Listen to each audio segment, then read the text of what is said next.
Резидентното население во државава ќе биде основа на методологијата при вработувањата на лица од заедниците во јавниот сектор, вели министерот за јавна администрација Горан Минчев. Нашата визија е да направиме сериозно добро решение, кое што нема да ја нарушува можноста за вработување на сите етнички заедници во Република Македонија. Или пак повторно да не биде предмет на некакви одлуки од Уставниот суд. Кога ме прашате мене како министер за јавна администрација, тоа се однесува на резидентното население, тоа што живее тука.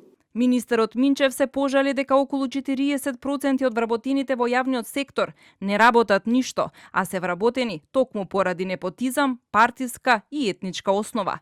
За таа цел, во јавната администрација ќе се воведе нов систем на оценување, дисциплинска одговорност и награди. Сите институции, една групација од 25-30%, која што го носи теретот на една институција и работи нон-стоп.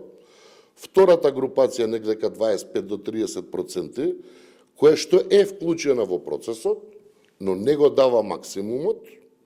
И третата групација, која што за жал е најголема, од 30 до 40%, и таа е производ на досегашните партиски вработувања, етнички вработувања по родбинска линија, не работи ништо или пак се обидува да не доаѓа дури и на работа.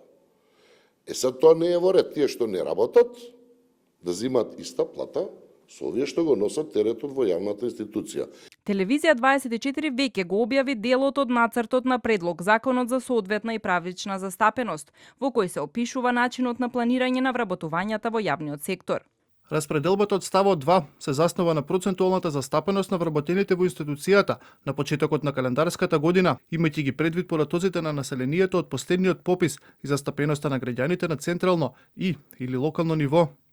Иако се уште не е пратен предлог законот за соодветна и правична застапеност до Венецијанската комисија, Минчев се надева дека оттаму ќе го дадат своето мислење во брзо време. Од Европскиот фронт веќе најавија дека нема да го поддржат овој закон и се пожалија дека не е добра замена за балансерот.